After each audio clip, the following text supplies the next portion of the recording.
দ্বিতীয়ত যারা হজ করতে যাবেন, এবার নিয়ত করেছেন, হজ দীর্ঘ সময়ের ইবাদত, এই দীর্ঘ সময়ে সুন্নত মোতাবেক চলা, হারাম থেকে বেঁচে থাকা, এটা আমাদের চেষ্টা করতে হবে।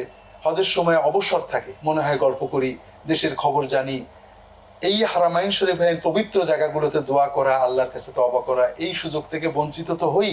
অনেক সময় এই আলোচনার নামে, রাজনীতির নামে, গীবতেও আমরা লিপ্ত হই। এগুলো থেকে আমাদের আত্মরক্ষা করতে হবে। সর্বশেষ যেটা আপনি বলেছেন সুন্নত, সহিহ হাদিসে, সহিহ বুখারী অন্যান্য কিতাবের হাদিসে এসেছে, আল্লাহ রাসূল সাল্লাল্লাহু আলাইহি ওয়াসাল্লাম বলছেন, আল মাদিনাতু হারামুন মিন কাযা ইলা কাযা ফামান আহদাথা ফিহা হাদাতান আও আওয়া মুহদিসান ফাআলাইহি লানাতুল্লাহি ওয়াল মালাইকাতি ওয়ান নাস আজমাইন লা ইয়াকবালুল্লাহু মিনহু আদলা ওয়ালা সরফা। মদিনা হলো আমার পবিত্র ভূমি।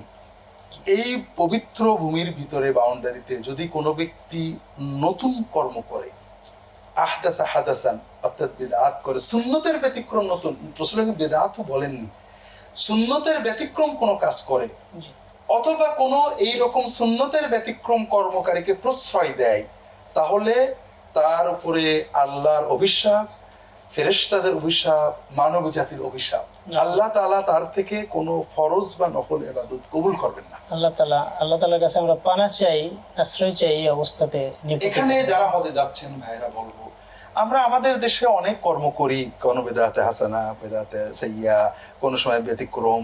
তবে রাসূল পাক সাল্লাল্লাহু আলাইহি ওয়াসাল্লামের পবিত্র ভূমিতে যে আমরা আমাদের কোনো আমল, নামাজ, রোজা, হজের ইবাদত, জিয়ারতে বাইতুল্লাহ, জিয়ারতে মসজিদে নববী, জিয়ারত মিনা মুজদালিফা, দোয়া, মুনাজাত, আপনার দরুদ শরীফ পাঠ, মিনা মুজদালিফার আমল, ওহদ জিয়ারত, বিভিন্ন মদিনার পবিত্র জায়গাগুলো দর্শন, এগুলো কোনো কাজে যদি সুন্নতের ব্যতিক্রম কোনো কাজ করি, যেটা যত বেদাতে হাসানাই হোক না কেন, যত উত্তমই হোক না কেন, এটার অর্থ হলো যে রাসূল পাক সাল্লাল্লাহু আলাইহি ওয়াসাল্লাম যেটা করেননি, এটা তার ভূমিতে আমি করছি, আর এজন্যই রাসূল পাক সাল্লাল্লাহু আলাইহি ওয়াসাল্লাম এটা বলেছেন। আমরা অনেক সময় দেখি রাসূল পাক সাল্লাল্লাহু আবেগে মসজিদে নববী জিয়ারতের সময়, রওজা শরীফ জিয়ারতের সময়, বিভিন্ন শহাদা ওহদের কবর জিয়ারতের সময়, বদরে, ওহদে, বিভিন্ন জায়গায় যে আবেগী মানুষেরা সুন্নতের ব্যতিক্রম অনেক কাজ করেন, আমাদের বড় ভয় হয় যে সেইখানে যে সুন্নতের ব্যতিক্রম কাজ করে যদি লানত নিয়ে আসি, তাহলে আমার কি লাভ হলো? জি, কাজে আমরা এই সব কাজের মসলা, জায়েজ না জায়েজ, এটা না দেখে সুন্নত দেখে রাসূল পাক সাল্লাল্লাহু আলাইহি ওয়াসাল্লাম কিভাবে করেছেন কাজটা, সাহাবায়ে কেরাম কিভাবে করেছেন, উত্তম কোনটি, এবং এই উত্তম ভাবে কাজগুলো আদায় করার চেষ্টা করি।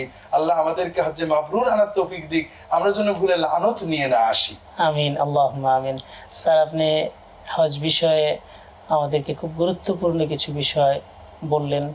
আমরা যারা হজে যাওয়ার নিয়ত করছি এবং হজে যারা এবার যাব, তারা যেন সবাই হজ্জে মাবরুর নিয়ে ফিরে আসতে পারি, নবীজির সুন্নাত তরিকা অনুযায়ী হজের যাবতীয় কার্যক্রম সম্পাদন করে আসতে পারি। আমাদের সবাইকে তৌফিক দান করুন।